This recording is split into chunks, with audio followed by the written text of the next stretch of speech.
Hey everyone, welcome. All right, let's jump right in. Today, we're taking a super fascinating look at the intense and honestly, kind of chaotic world of dark romance reading reactions. We're going to track a reader's real-time emotional roller coaster as they experience Rina Kent's highly anticipated series, and we're pulling this directly from their really animated reading vlog. So if you've ever wondered what it's actually like to be completely consumed by a narrative that's just twisting and turning nonstop, well, this explainer is going to map out that exact psychological journey.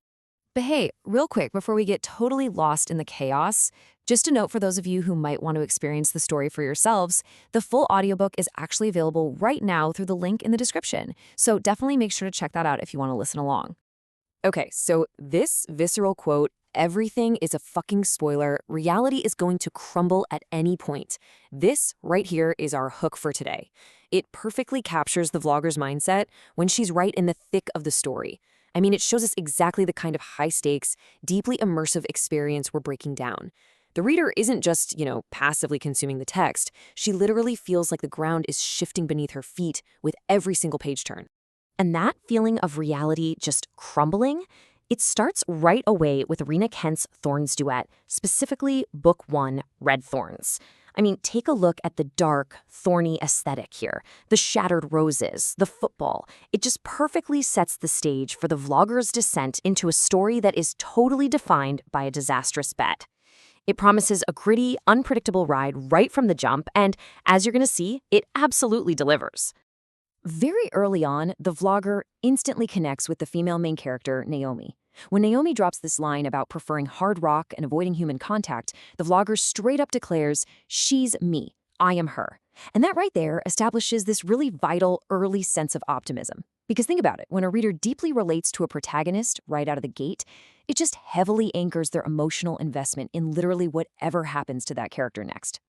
Then we introduce the male main character, Sebastian. And wow, things get complicated fast. His intro is a total whirlwind. First off, the vlogger is completely thrown, initially confusing his identity with this other character named Akira. But as the text unfolds, she starts to observe his intense protectiveness and possessiveness. We find out he's involved in this massive source of conflict called the bet. But, plot twist, he actually took part in it specifically to keep Naomi safe from other guys. Add in some highly unexpected, dark, kinky behaviors that totally shock the vlogger, and you've got this deeply complex, morally gray focal point for the whole story. So you might be wondering, why do readers gravitate so intensely toward these chaotic, messy fictional relationships? Well, it often comes down to a dynamic that closely resembles trauma bonding. The vlogger pieces together that Naomi and Sebastian share this profound brokenness, which largely stems from separate traumatic incidents they ominously refer to as their past nights. They both experienced extreme trauma that just shaped them, creating a dangerous but incredibly powerful foundation for a romance. It really taps into that psychological fascination with finding the literal only other person in the world who truly understands your darkest parts. And this core dynamic is brilliantly illustrated by one specific realization she has. His demons dance with mine. I mean, that perfectly encapsulates the compelling, dark relationship at the heart of the Thorns duet.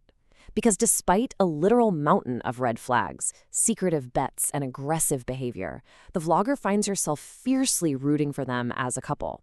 Their shared darkness creates this unique compatibility that the reader simply cannot look away from. Let's look at exactly how Sebastian expresses that connection. He actually tells Naomi, "My urge for violence has become less important since you." The vlogger notes she can literally feel her heart breaking into tiny pieces just reading this. It showcases the absolute extreme lengths of his devotion. To the reader, this intense admission is frankly terrifying in its implications about his violent nature, yet deeply, twistedly romantic in the context of their dark world. It is literally the ultimate dark romance paradox. But, as any reader knows, a romance doesn't exist in a vacuum. The vlogger's experience is heavily, heavily impacted by the supporting cast. Here we see this really stark contrast. The vlogger has fierce loyalty and deep sympathy for Naomi, but absolute disdain for Naomi's so-called friends, Lucy and Brianna. The vlogger explicitly states she absolutely despises them, viewing their actions not just as cheap plot devices, but as deeply unforgivable violations of trust. The betrayal that pushes our reader to the absolute edge unfolds in these infuriating steps.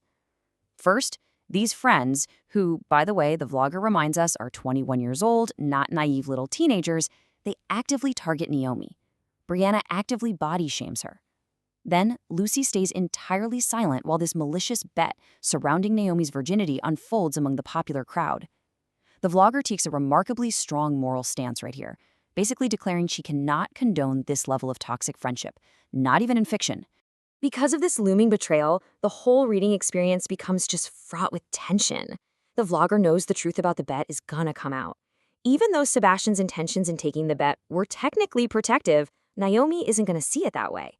The vlogger perfectly captures this sort of anticipatory anxiety with the quote, "I'm mourning a relationship that hasn't even happened yet."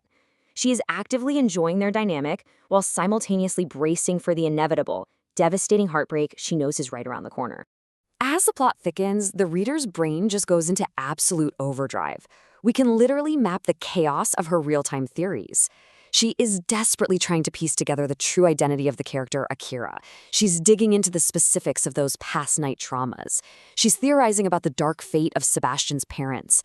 And then, just when she thinks she kinda has a handle on things, the narrative drops a massive reality-warping twist. A 7-year time jump. No way, right? But wait, before we get to the jump, we have to highlight the rush of a mystery solved. During the climax of the first book, the vlogger experiences this moment of pure, victorious vindication. "I knew it! I knew who Akira was!" she cheers. This highlights exactly why readers subject themselves to such intense, stressful plots. It's that unparalleled high of putting the puzzle pieces together and having your wildest theories proven absolutely correct by the author. Best feeling ever. However, actually, that triumph is remarkably short-lived, because almost immediately we hit a literal wall of emotional whiplash. I'm confused, I don't know how I feel at this point. This captures the complete destabilization caused by the book's relentless dark twists. The transition between the books leaves the reader entirely unmoored. She is completely unsure of who to trust, what's actually real, and how to even process her own emotional reactions to what's going on. This jarring tonal shift really comes down to a brutal timeline. Book 1 ends with a devastating reveal that totally shatters the status quo. But instead of picking up the pieces right away, the vlogger turns the page to find 7 freaking years later. She is utterly shocked by this jump into Book 2. She practically threatens to put the book down right there, demanding the story explain itself.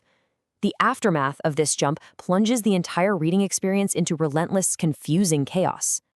The frustration with that second book basically boils down to the math. The experience felt like a 90-10 split, 90% pure exhausting chaos and problems being thrown at the characters, leaving only a tiny 10% sliver at the very end for actual resolution. She notes that everything suddenly fell into place so fast and honestly so perfectly that it felt incredibly rushed and, frankly, unbelievable after all the dark turmoil that came before it. Ultimately, we have to anchor this chaotic journey to a quantifiable rating. For Book 1, she lands on a 3.75 out of 5. And her rationale is super fascinating. She admits that, based strictly on the intense romance and the dark vibes between the main characters, it felt like it deserved a higher rating. But she fundamentally could not overlook her utter hatred for those insufferable, toxic side characters, which really dragged the overall score down. But then, for the conclusion in Book 2, we see a distinct drop to a solid 3 out of 5. This cements her final verdict on the duet.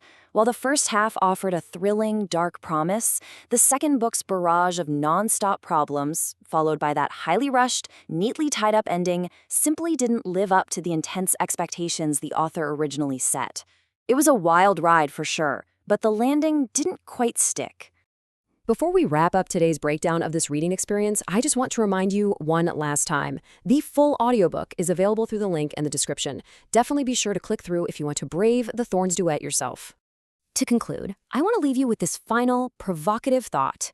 Does a chaotic, rushed ending ruin the thrill of a perfectly dark beginning? Our vlogger clearly struggled with this exact dilemma. It invites all of us to really ponder our own reading habits. When it comes to diving into dark romance, is the value found in the breathless, tension-filled journey, or does a story ultimately live and die by the execution of its final pages? Thanks so much for joining me on this explainer, and keep asking questions.